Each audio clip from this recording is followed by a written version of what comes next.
মাইয়িতরা ঘুমাইবে, আশা করা যায় তাদের কবরের আযাব মাফ। আর একটা দামি গুরুস্থান আছে জান্নাতুল মুআল্লা, যেখানে ইসলামের পয়লা মুসলমান হযরত খাদিজাতুল কুবরা ঘুমায় রয়েছেন, যেখানে সাহাবায়ে কেরাম ঘুমিয়ে আছেন। আশা করা যায় তাদের কবরের কারণে হুদুদে হারাম মক্কার সকল মাইয়িতের কবরের আযাব মাফ। আর একটা স্মরণীয় গুরুস্থান আছে মাকবারাতুল হুজ্জাজ, হাজিদের কবরস্থান। যদি হজে যায় কেউ মরে যায়, তাহলে শরায়াতে হাজিদের গুরুস্থানে দাফন হয়ে যায়।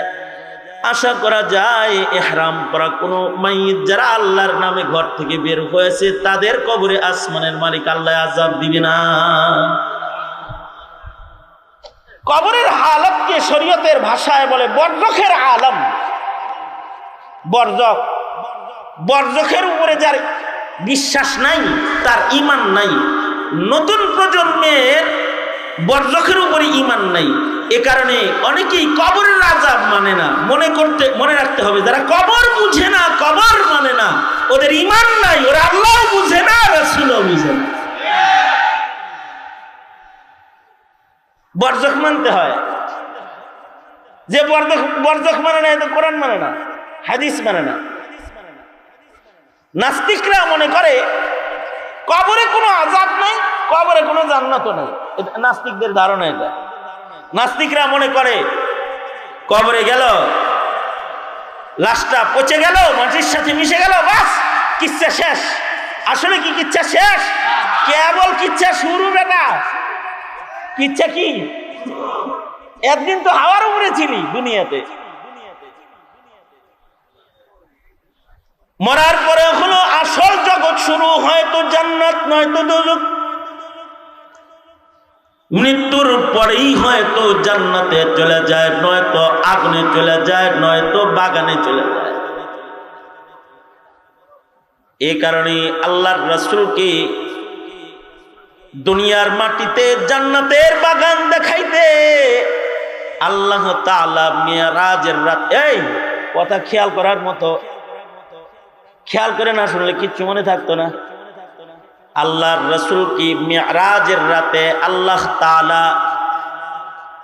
মসজিদুল হারাম থেকে মসজিদুল আকসায় যে নিছেন, বুরাক যুগে আল্লাহর নবীকে মসজিদে হারাম থেকে আল্লাহ তাআলা মসজিদুল আকসায় নিছেন ফিলিস্তিন। সুবহানাল্লাযী আসরা বিআবদিহি লাইলাম মিনাল মসজিদিল হারাম মিনাল মসজিদিল হারামি ইলাল মসজিদিল আকসা। পবিত্র মহান সত্তায় মসজিদে হারাম থেকে মসজিদ আকসা পর্যন্ত তার বান্দাকে সফর করাইছে। কি জন্য সফর করাইছেন?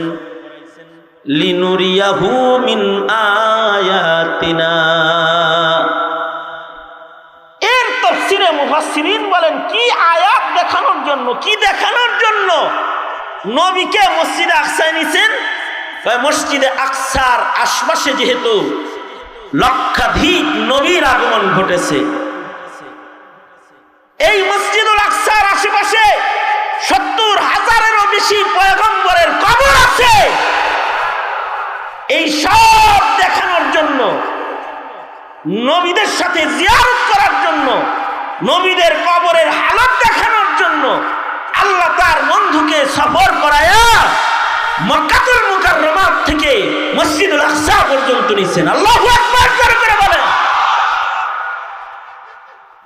এবং আল্লাহর রাসূল মেরাজ থেকে এসে কবরের বর্ণনাও দান করছেন। আল্লাহর রাসূল বলেন, আমি যখন যাইতেছিলাম জাবালে আহমার বরাবর, সেখান থেকে খুশবু বের হইতেছে। জিবরাইলকে বললাম, খুশবু কিসের? কয় এটা ইমানদারের কবরের খুশবু। সুবহানাল্লাহ, আস্তে করে বলেন। হযরত আসিয়া সহকারে ফেরাউনের ঘরে যারা শাহাদাত বরণ করেছে ইমানদার ওরা এই নিচে ঘুমায় রয়েছে, ওদের কবর থেকে খুশবু বেরোতেছে, খুশবু জান্নাতের কবরের খুশবু। মেরাজ থেকে এসে আল্লাহর রাসূল বলছেন, আল্লাহর রাসূল সাল্লাল্লাহু আলাইহি ওয়াসাল্লাম বলেন, নিচের দিকে নজর করে আল্লাহর রাসূল তাকায় দেখে মুসা নবীর কবরের ভেতরে পয়গম্বর মুসা কবরের ভেতরে দাঁড়িয়ে নামাজ পড়তেছে। কবরের হালত দেখতে দেখতেই নবী গেছেন মসজিদুল আকসা। এ কারণে কবর হয়তো আগুন হয়, নয়তো বাগান হয়। আল্লাহর রাসূল বলতেছেন, আল কবরু রাউযাতুম মিন রিয়াজিল জান্নাহ আও হুফরাতুম মিন হুফারিন নার। এখন আপনারা বলুন, আমরা কি এখানে কেউ এমন আছি যারা কবরে যাওয়া লাগবে না? আছেন কেউ এরকম? এখানে কেউ আছেন?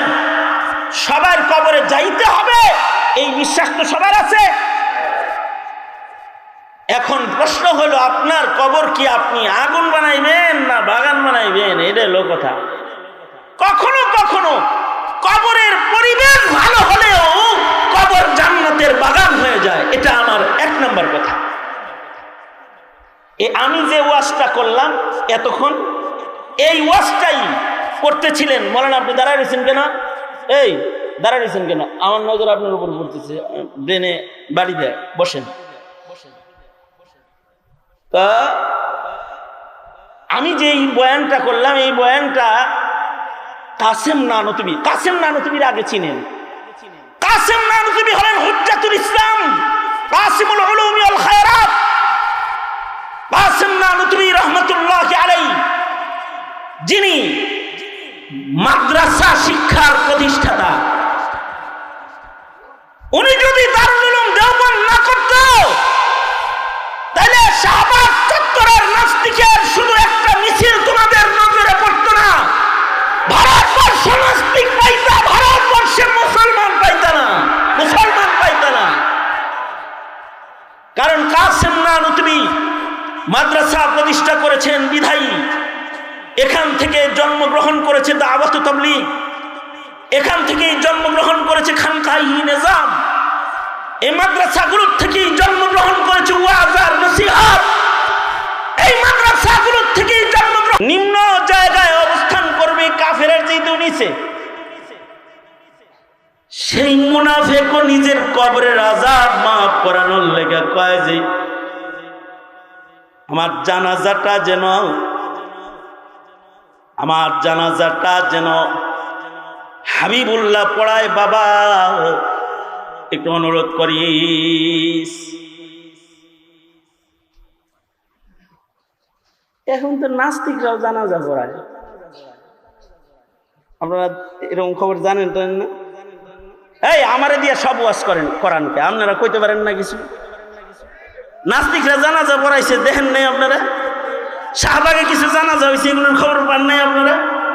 কথা বলেন না কেন? কথা বলেন না কেন? পান নাই? খবর পান নাই? ভালো মানুষের জানাজা কামনা করা এটা তো একটা ঈমান।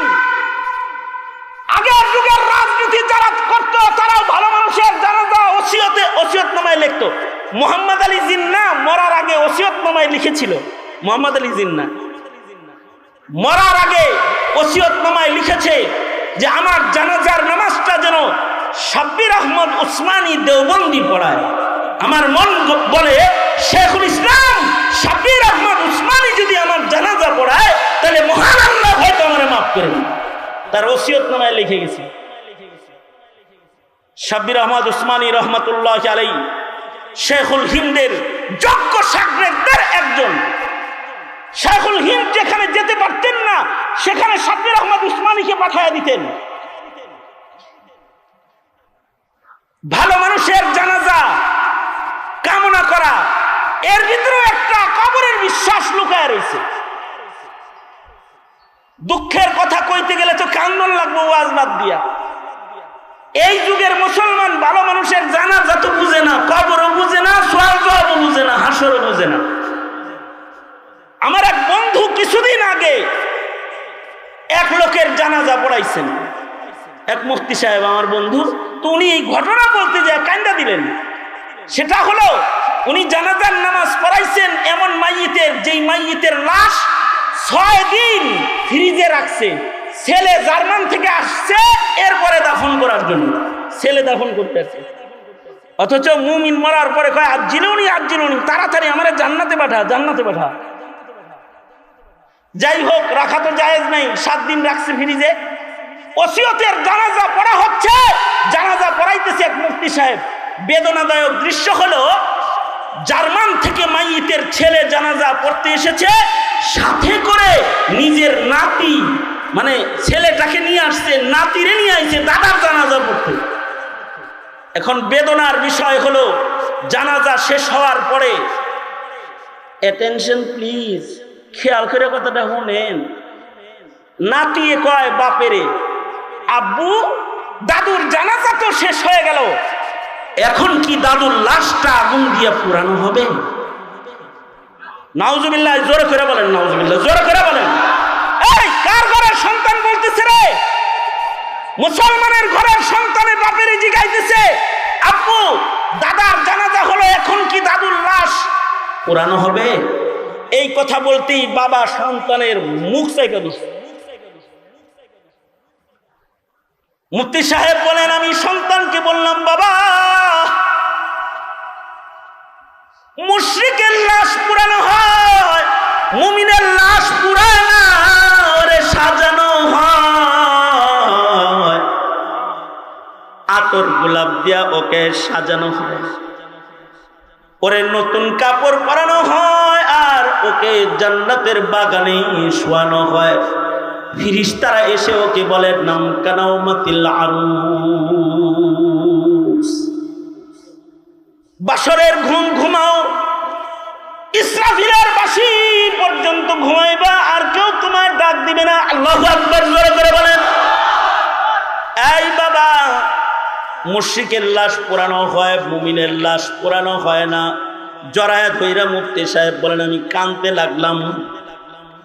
বেদনার বিষয় হলো বর্তমান সমাজের নবপ্রজন্মের দ্বীনি জ্ঞান এত কম, মরার পরে লাশ কি করা লাগে তা পর্যন্ত মুসলমানে জানে না। দাফনের জন্য অন্য মানুষ ডাক্কা আনতে হয়, দাফন করতে হবে তাও জানে না। অবশ্য হিন্দি ছবি দেখতে দেখতে মরার পরে হিন্দুর লাশ পোড়ানো হয় এটা জানে। নিজের গ্রুপের মানুষের মরার পরে কি হয় তা না শিখার কারণে বাপেরে জিগায় দাদার লাশ পোড়ানো হবে নি। অপেক্ষা করো, যদি এমন মূর্খতার শিকড় গভীরে যাইতেই থাকে তাহলে ওই দিন বেশি দূরে নয় যে হিন্দি ফিল্মের নকল করে বাপ তার সন্তানে, সন্তান তার বাবার লাশ আগুন দিয়ে পোড়াবে, দাফনের জন্য গুরুস্থানে নিবে না। অপেক্ষা করো, অপেক্ষা করো।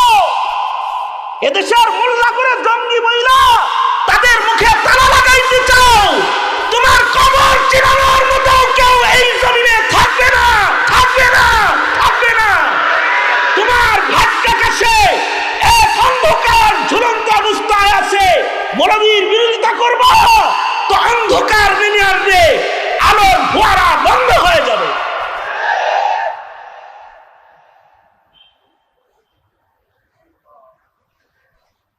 এই কারণেই গুরুস্থান দরকার।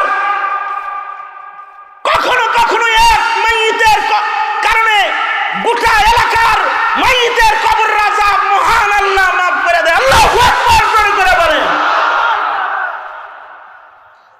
তবে এটাও একটা শতসিদ্ধ কথা, এটা আমার লাস্ট কথা, ফাঁক দিয়া 2 কথা গেছে গা, এটা আমার লাস্ট কথা। সেটা হলো, তবে কখনো কখনো ভালো জায়গায় কবর হইলেও লাভ হয় না, কখনো কখনো রাসূল জানাজা পড়াইলেও লাভ হয় না যদি ঈমান নষ্ট হয়ে যায়। আব্দুল্লাহ ইবনে উবাই ইবনে সুলুলের কবরের আযাব মাফ করানোর জন্য ওসিয়ত করতেছে, রাসূলকে বইল আমার জানাজা পড়াইতে। সন্তান বলে, আব্বা তুমি আয়েশা সিদ্দিকারে তোহমত তুমি লাগাইছো না? হ্যাঁ। তুমি রাসূলকে গালি দিছো না যুদ্ধের মাঠে? তোমার মতো মুনাফিকের সর্দারের জানাজা বুঝি সরওয়ারে দু আলম নবী পড়াইবেন? মুনাফিক কিন্তু নবীর ব্যাপারে কত দামি কথাটা কয়। আব্দুল্লাহ, তুই তোর রাসূলকে চিনোস না? আমি জালেম যত বড়, তোর নবীর মায়া তার চাইতে অনেক বড়। তুই বইলা দেখিস সে আমার জানাজা পড়াবে? সত্য সত্যই মুনাফিকের সর্দার মরে গেল। ছেলে সাহাবী বাপের লাশ গোসল দিল, কাফন পরায়া আব্দুল্লাহ ইবনে আব্দুল্লাহ রাসূলের কাছে যায় বলে, ওগো সরকার, আজকে আপনার সাহাবী একটা জিনিস ভিক্ষা চাইতে এসেছে আপনার কাছে। ওগো আল্লাহর নবী, আমার বাবা মুনাফিকদের সর্দার, কিন্তু আমার বাপ মরে গেছে। আমি আমার সন্তানকে নিজের হাতে গোসল দিয়েছি, আতর গোলাপ কর্পূর দিয়া আমি আমার বাবাকে সুন্দর করে সাজাইছি। ওগো সরকার,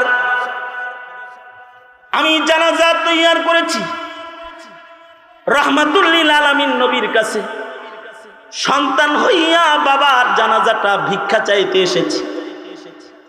ওগো আল্লাহর নবী, আপনি কি একটু আমার বাপের জানাজাটা পড়াই দিবেন? আমার মন বলে, আপনি আমার বাবার জানাজা পড়াইলে হয়তো মহান আল্লাহ আমার আব্বারে মাফ করে দিবেন। আল্লাহর রাসূল সাল্লাল্লাহু আলাইহি ওয়াসাল্লাম দাঁড়িয়ে গেছেন, জানাজা পড়ানোর জন্য রাসূল রওনা করেছেন। হযরত ওমর পিছন থেকে রাসূলকে টেনে ধরে কয়, সূরা মুনাফিকুন নাজিল হইছে, মুনাফিকের সর্দারের জানাজা পড়াইতে কি লেগা যান? আল্লাহ না বলছে 70 বার ইস্তেগফার করলো মুনাফিককে আল্লাহ তাআলা মাফ করবে। আল্লাহর রাসূল ওমরের হাত সরায় দিয়ে বলে, ছাড়ো ওমর, আমারে যাইতে দাও। আল্লাহ 70 বারের কথা বলেছে, আমি 70 বারের চাইতে বেশি 70 মাররা বলেছে, তো আমি 70 বারের চাইতে বেশি করে ওর জন্য ইস্তেগফার করব, তারপরেও মহান আল্লাহ যেন ওরে মাফ করে দেয়। হাদিস শরীফে এসেছে আল্লাহর রাসূল জানাজা পড়ালেন। শুধু তাই করে নাই, আল্লাহর রাসূল নিজের গায়ের জামা খুইলা কাফন বানায়া মুনাফিকের সর্দাররে দিয়ে দিলেন। আমার গায়ের জামার বরকতে যদি ও আযাব থেকে বেঁচে যায়। শুধু তাই করে নাই, হাদিসে আছে আল্লাহর নবী নিজের মুখের লুআব লালা জিহ্বা দিয়া বাইর কইরা আল্লাহর রাসূল শাহাদাত আঙ্গুলিতে লইয়া আল্লাহর নবী নিজের হাতে লালা আব্দুল্লাহ ইবনে উবাই ইবনে সুলুলের মুখের ভেতরে দিয়ে দিলেন, যেন রহমাতুল লিল আলামিনের মুখের লালার বরকতে যেন মুনাফিকটারে কবরের আযাব আল্লাহ মাফ করে দেয়। এত দয়া মায়া রাসূলের কেন? কারণ রাসূল কবরের আযাব দেখে এসেছেন, জাহান্নামের গর্জন দেখে এসেছেন। এ কারণে পয়গম্বর চায় না কোনো মানুষ দোজখের আগুনে নিক্ষিপ্ত হয়ে যাক। শেষ পর্যন্ত নিজের মুখের লালাটা পর্যন্ত মুনাফিকের মুখের ভিতরে দিয়া দিল, যেন আল্লাহ তা কবরের আযাব মাফ কইরা দেয়। কিন্তু আল্লাহ তাআলা ঈমান না থাকলে কাউকে ক্ষমা করে না। আল্লাহ তাআলা বন্ধুকে ডেকে বলে, বন্ধু, একটা মুনাফিকের জানাজা পড়াইতে কে বলেছে আপনাকে? যার ঈমান নাই এমন মুনাফিকের জানাজা আপনি পড়াইলেন, সাবধান করে দিলাম আপনাকে, সামনের থেকে কোনো মুনাফিকের জানাজার নামাজ আপনি আর পড়াইবেন না। ওয়ালা তাকুম আলা কবরিহিম, শুধু জানাজা পড়াবেন না তা না, কোনো মুনাফিকের কবর জিয়ারত আপনি করবেন না। মুহাম্মদুর রাসূলুল্লাহ সাল্লাল্লাহু আলাইহি ওয়াসাল্লামের ওই দরদ যদি নবীর নায়েব ইমাম আলেম উলামা হাফেজ মূল্যায়ন না থাকতো, তাহলে যারা মোল্লার ইজ্জতে আক্রমণ করো, নবীর সুন্নতকে যারা গালি দাও, এদেশের মৌলবীরা তোমাদের জানাজার নামাজের ইমামতিও করতো না, জানাজার নামাজও পড়াইতো না।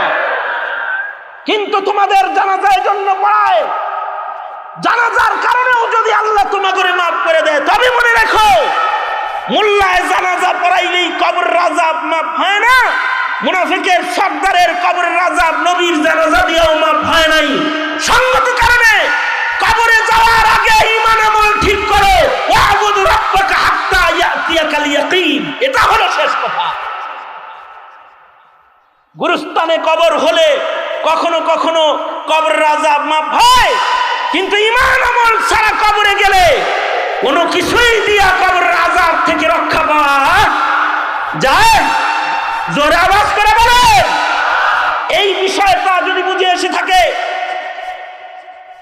গুরুস্থানও চাই, ঈমান আমলও ঠিক করতে চাই, ঠিক কিনা? কারা কারা এই কথাটা বুঝছেন হাত তোলে? তাহলে ওয়াদা করুন, বলুন ইয়া আল্লাহ। হ্যাঁ না, আওয়াজ করে ওয়াদা করুন, ইয়া আল্লাহ ওয়াদা করিতেছি শিরক করব না, ওয়াদা করিতেছি নামাজ কাজা করব না, ওয়াদা করিতেছি রমজানের রোজা ভাঙব না, ওয়াদা করিতেছি আলেমদেরকে গালি দিব না, নবীর দুশমনকে প্রশ্রয় দিব না। চিল্লায়া বলেন ঠিক কিনা? আওয়াজ করে বলেন ঠিক কিনা? জোরে আওয়াজ করে বলেন। ইসলামকে লালন করব, ইসলামের বিরুদ্ধাচারণকারী যারা তাদের সাথে আপোষ করব না, ঠিক কিনা? জোরে আওয়াজ করে বলেন। ইসলামকে ধর্ম হিসাবে হৃদয়ে সর্বোচ্চ জায়গা দিব, কবরের আযাব থেকে বাঁচার আশায়। কারণ জিজ্ঞাসা করা হবে মা দীনুকা, তোমার ধর্ম কি, ঠিক কিনা? জোরে বলেন। আলেমদের পক্ষে থাকবো না বিপক্ষে, জোরে আওয়াজ করে বলেন পক্ষে না বিপক্ষে। আলেম ওলামা যেখানে, আলেম ওলামা যেখানে ঈমান আমল বাঁচাতে কোরআন শিখবো শিখাবো, কোরআন হাদিস যেখানে, জোরে আওয়াজ করে বলেন আমরা আছি সেখানে আল্লাহ তুমি কবুল করো। চিল্লায়া জোরে কোন আমিন, আরো জোরে আওয়াজ করে বলেন আমিন, আরো জোরে আওয়াজ করে বলেন আমিন। আর গুরুস্থানের দরকার আছে, কবরের আযাব মাফ হয়, ঠিক কিনা? দরকার আছে না নাই? এই গুরুস্থানের সাথে শুধু শাহিন কমিশনার সাহেব না আপনারা সবাই, মেয়র সাহেব না আপনারা সবাই ইনশাআল্লাহ বলেন, সুদা করেন ইনশাআল্লাহ, মালি সদকা করব ইনশাআল্লাহ বলেন। হাত মান পকেটে হাত ঢুকায় দেন, নগদের উপর একটা ফান্ড এদেরকে দিয়ে দেন। 1 টাকা করে দিলেও হাজার হাজার জনতা অনেক টাকা হবে। আর খাতা নিয়ে যে বসে আছে, কাগজ কলম নিয়ে বসে আছে, তাদের কাছে একটু নাম লেখায় দেন। কবরস্থান নির্মাণে আমি বেশি লোক নাম লেখাবো না, মাত্র 4টা লোকের নাম লেখাবো, তাও ছোট ছোট অঙ্ক। একজন মানুষকে আমি নাম লেখাইতে পারি যে 20,000 টাকা দিবেন। এই এখন উঠেন না কেউ, 5 মিনিটের ভিতরে দোয়া হবে, থাকলে একটু আদা করে আলান। গুরুস্থানের জন্য 20,000 টাকা। আব্দুল কাদের সাহেব, মান্নান সাহেবের ছোট ভাই 50,000 টাকা। মারহাবা বলেন। আচ্ছা 20,000 টাকা কার নাম লেখাবো? বিসমিল্লাহির রহমানির রহিম। ওয়াসসালামু আলাইয়া ইয়াওমা উলিদতু ওয়া ইয়াওমা আমুতু ওয়া ইয়াওমা উবআসু হাইয়া। وقال النبي صلى الله عليه وسلم من مات وهو يعلم لا إله إلا الله دخل الجنة. وقال النبي صلى الله عليه وسلم القبر روضة من رياض الجنة أو حفرة من حفر النار أو كما قال عليه الصلاة والسلام. আল্লাহুম্মা সাল্লি আলা মুহাম্মাদিন ওয়া আলা আলি মুহাম্মাদ কামা সাল্লাইতা আলা ইব্রাহিম ওয়া আলা আলি ইব্রাহিম ইন্নাকা হামিদুম মাজিদ। আল্লাহুম্মা বারিক আলা মুহাম্মাদিন ওয়া আলা আলি মুহাম্মাদ কামা বারাকতা আলা ইব্রাহিম ওয়া আলা আলি ইব্রাহিম ইন্নাকা হামিদুম মাজিদ। 19 নম্বর ওয়ার্ড, শালনা গাজীপুর আয়োজিত গণকবরস্থান স্থাপন উপলক্ষে মহতি ওয়াজ ও দোয়া মাহফিলের মোহতারাম সাদার, মোহতারাম সভাপতি, উপস্থিত হযরত বুজুর্গ উলামায়ে কেরাম, সম্মুখপানে সমবেত দিন প্রিয়, ইসলাম প্রিয়, দিনদার, ইমানদার মুমিন মুসলমান ভাইরা, পর্দার আড়াল থেকে আলোচনায় শামিল মা বোনেরা, আল্লাহর দরবারে শুকর, আল্লাহ তাআলা প্রায় মধ্যরাত্রি 11:30 পার হয়ে গেছে, দ্বীনি মাহফিলে আল্লাহ তাআলা বসায় রাখছেন। কালিমাতুশ শুকর আলহামদুলিল্লাহ। সুখবর হলো সাবেক মেয়র মহোদয়, উলামা প্রেমিক, একজন গণমানুষের নেতা, উনি এই অত্র অঞ্চলের মানুষের জন্য না, শুধু টোটাল গাজীপুরের ওয়ার্ড ভিত্তিক কবরস্থানের ঘোষণা দিয়েছেন। এটি মহা আনন্দের একটি বিষয় গাজীপুরবাসীর জন্য, কারণ কবরস্থান কতটা জরুরি। বিক্ষিপ্ত আকারে কবর হলে কবরের হালাত দুষ্কর হয়, মুশকিল হয়। আর যদি ভালো মানুষের কবরের কাছেও কারোর কবর হয়, কখনো কখনো একজন মানুষের কারণে গোটা গুরুস্থানের সকল মাইয়িতের কবরের আযাব মাফ হয়। যেমন মুহাম্মদুর রাসূলুল্লাহ সাল্লাল্লাহু আলাইহি ওয়াসাল্লামের রওজা আতহার কবর মদিনাতুল মুনাওয়ারাতে, শুধু নবীজির রওজা, নবীজির কবর মদিনাতুল মুনাওয়ারাতে হওয়ার কারণে কিয়ামত পর্যন্ত আশা করা যায় মদিনায় যাদের দাফন হবে তাদের কবরে আযাব হবে না। কারণ মদিনায় ঘুমিয়ে আছেন বরজখে মুহাম্মদুর রাসূলুল্লাহ সাল্লাল্লাহু আলাইহি ওয়াসাল্লাম। আল্লাহ তাআলা তার দোস্তের কাছাকাছি, দোস্তর উম্মতের কোন কবরে আগুন জ্বালায় আশা করা যায় আল্লাহ তাআলা দোস্তকে কষ্ট দিবেন না। এই কারণেই কিয়ামত পর্যন্ত মানুষের দোয়া চলবে, আয় আল্লাহ মদিনায় একটু কবর করে দিয়ে না। এই দোয়াটা কিয়ামত পর্যন্ত বুদ্ধিমান মুমিনরা এই দোয়া করতে থাকবে। বকিয়ে মুকদ্দাস পে হো মেরি মরকদ, বকিয়ে মুকদ্দাস পে হো মেরি মরকদ, हमेशा रहूं मैं किनारे मदीना, हमेशा रहूं मैं किनारे मदीना। অনেক লম্বা করে কিছু বলার মতো ইচ্ছা আমার নাই, খুব তাড়াতাড়ি আপনাদেরকে নিয়ে দোয়ায় মোনাজাতের দিকে যাওয়ার ইরাদা। আবার আজকে জুমা রাত, আগামীকালকে জুমার প্রস্তুতি, এজন্য আলোচনা লম্বা করার অবকাশ নাই। তবে গুরুত্বপূর্ণ 2-4টা কথা, গনে গনে 3-4টা কথা, তার ভেতরে 1 নম্বর কথা আমি শুরু করে দিছি। 4টা কথার 1 নম্বর কথা, দোনো হাত উপরে তুলেন তো। কথাগুলো বুঝার দরকার, এই কারণে উপরে তোলাইতেছে হাত। সোজা করেন, আঙুল খোলেন, নাড়াচাড়া দেন। যাক নাই তো সব, মাশাআল্লাহ। কেউ ঘুমান নাই তো? যারা যারা ঘুমাইছেন হাত নামান, সোজা করেন, জবান খুলে আওয়াজ করে বলুন সুবহানাল্লাহ, আলহামদুলিল্লাহ, লা ইলাহা ইল্লাল্লাহ। আওয়াজ করে উঁচু আওয়াজে বলুন আল্লাহু আকবার।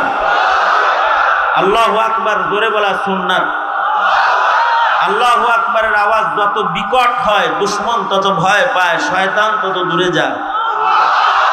আর আল্লাহু আকবারের ধ্বনি যত সবল হয় ঈমান তত বেড়ে যায়। আল্লাহু আকবারের আওয়াজ যত বড় হয় আল্লাহ তত খুশি হয়। মাশাআল্লাহ, হাত নামান। এই যেমন আমার দিকে ছিলেন, কয়েক মিনিট আমার দিকে থাকেন, মাত্র চার কথা, এক নম্বর কথা। আচ্ছা, কথাটা শোনার আগে একটা দৃষ্টান্ত শুনেন।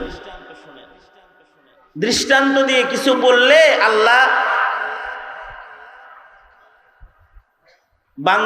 আল্লাহর বান্দারা আল্লাহ বান্দাদের সহজে বোঝানোর জন্য আল্লাহও দৃষ্টান্ত দিচ্ছেন কোরআনে। এ কারণে কিতাবের নাম আছে আমসাল আল কোরআন, কোরআনে বর্ণিত দৃষ্টান্তাবলী। হাদিসেও দৃষ্টান্ত আছে আমসাল আল হাদিস। নবী উদাহরণ দিয়ে কথা বুঝাইছে। ইসলামকে তাবুর সাথে তুলনা করে আল্লাহর রাসূল দৃষ্টান্ত দিয়ে ইসলাম বুঝাইছে। দৃষ্টান্ত দিলে কথা ভালো বুঝে আসে। আমার এক নাম্বার কথা বুঝার জন্য একটা দৃষ্টান্ত। এক নাম্বার কথা কি বলেছি হলো, কখনো কখনো একটি কবরের কারণে গোটা এলাকার কবরস্থানের সকল মাইয়িতের কবরের আযাব মাফ হয়ে যায়, একটা নেককারের কবরের কারণে। এই কারণে